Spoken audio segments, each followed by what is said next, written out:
YouTube, sticky plasters again. I've just had to remake this video. I'm doing it again because I just made it and it was 20 minutes long. Oh my god, I really blathered on. Oh my god, bloody blimey. What a day. Okay, I need to self-edit here, and as you can see I'm a little bit twitchy, so I'm going to try and do that.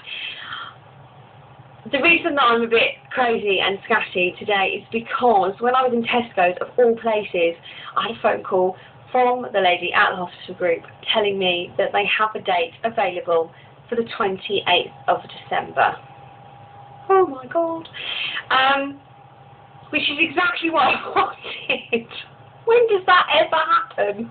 When exactly what you're after kind of comes through. It's crazy. I was really hoping for between Christmas and New Year because it's nice and easy for work. It's a relatively quiet time. Otherwise I was going to have to wait till February. And they have a deal at the moment which is £1,000 off if you have it done in December. So I'm booked for Tuesday the 28th of December. Lap band. Me, Vicky Masters, sticky plasters. Oh my god, can't believe it. It's really going to happen. Oh my god. Do you know, I feel a bit like, have you ever been for a job interview and you've worked really hard, you know, you've really gone for it on the application form and you've done loads of research and it's a really good job and you've worked really hard and you think, oh, you know, I could do it. But you're still quite surprised when you get it. That is how I feel. I feel excited and a little bit nervous and can't quite believe it, really. So yes, 28th of December, they are going to come and get me on the 27th. I will stay overnight. I guess I will have it done early on the 28th and they will take me home on the 29th, all being well. I am going to be doing pre-op diet over Christmas. Oh my god, on Christmas Day. I start it in a week. Madness, absolute madness. But, you know, what a way to start the new year. Brilliant. 2011, here I come. So that's my big news and why I'm a little bit mental today. Don't quite know what to do with myself. I was going to do a video today about the reasonings behind it, the little things. Partly for myself, because I think, you know, if you can try and keep hold of the why, it will make the how a little easier when things get rough.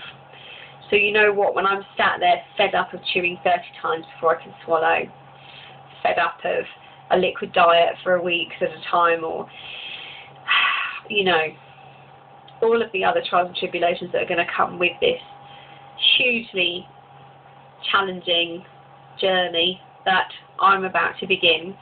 I need my carrot at the end of the stick that I can follow, and if I can keep my reasons in front of me, then hopefully there'll be the carrot. Most of the time they'll be sufficient to keep me moving.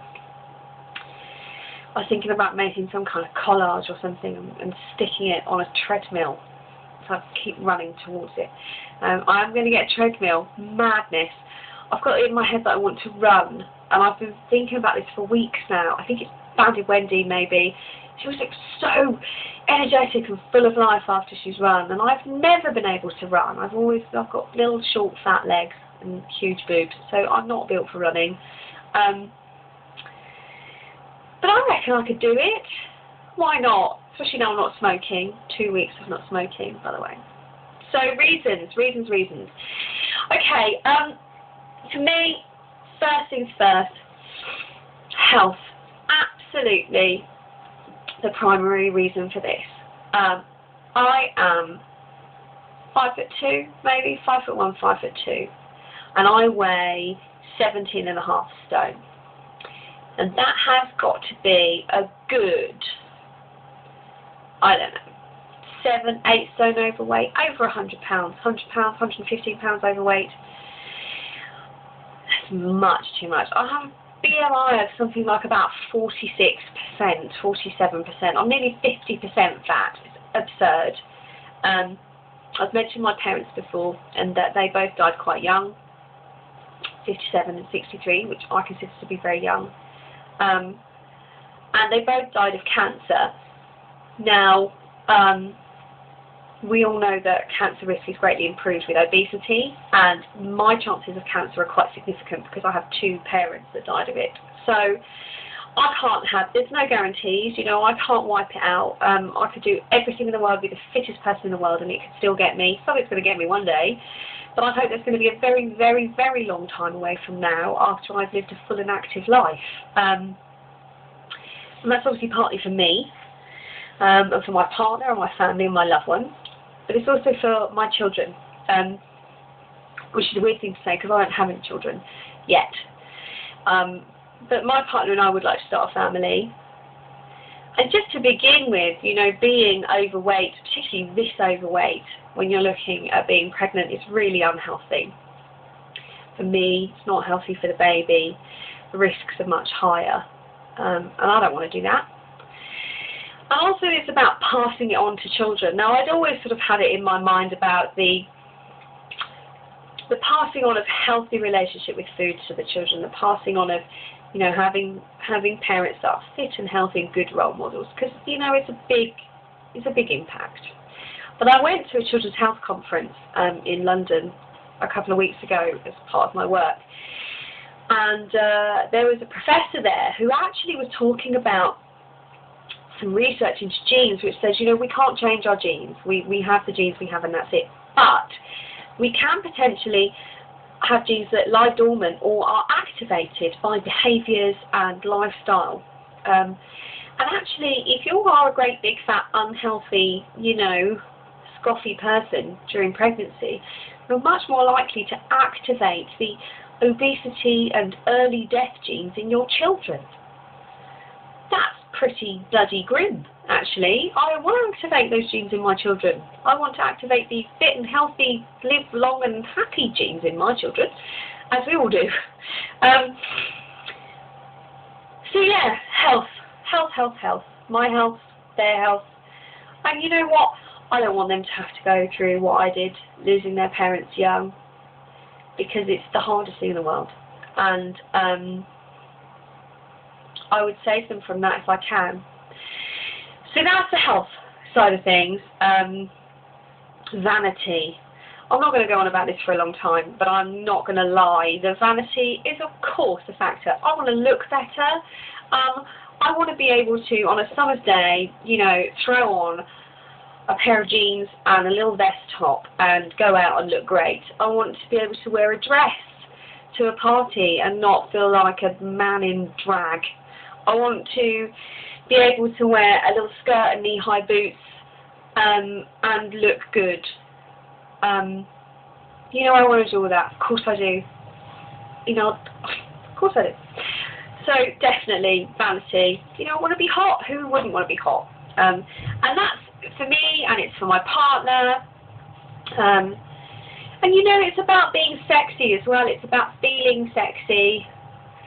You know, it's about hopefully me getting back to the slightly friskiness that I used to have, that I don't really have anymore. It's quite difficult to feel sexy about yourself when you're that overweight, even if you do have a lovely partner who still thinks you're gorgeous anyway. I find it difficult to agree with him. So, feeling good about yourself has got to have a great impact wherever. And finally, I just want to talk quickly about the things that I don't do. And I want you to tell me, what don't you do? What do you avoid? What do you stop? What do you not do because of your weight? Now, I could go on about this for ages, but just as a quick example, holidays. I don't even go on holiday that often, and one of the reasons for that is because I know it's going to be hard work. I know that fitting into the plane seat is going to be quite uncomfortable. I know that trying to do the seatbelt up is going to be a struggle. I know that if it's a beach holiday, I'm going to feel really self-conscious in a swimsuit.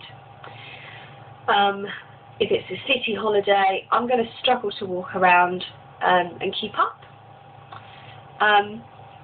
So there are things that I don't do, I'll miss out on every day because of it. And, you know, people that know me probably wouldn't think that.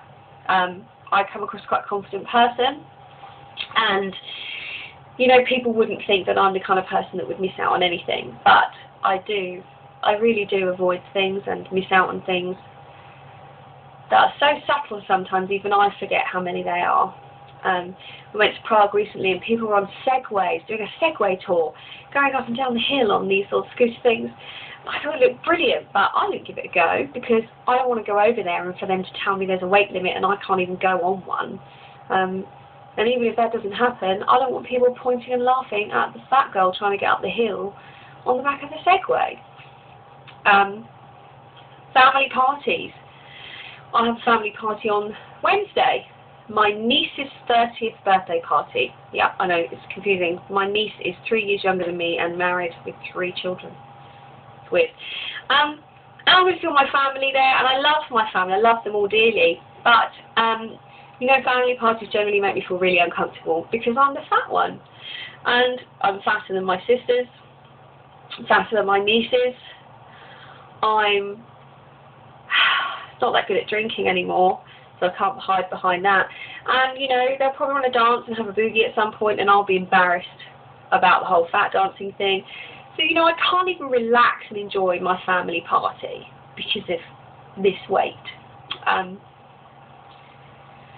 was on a train the other day and, you know, desperately trying to sit in just my seat, conscious of the fact that the poor guy next to me had, you know, my arm and half my backside probably on his chair, and was thinking, oh God, why do I have to sit next to the fat girl? And you know what? These are little things, but these are little things that you live with every day when you're overweight. They're little things I live with every day. Little things that are disabling, little things that are embarrassing, little things that mean that I probably live at about 60 to 70% of my life.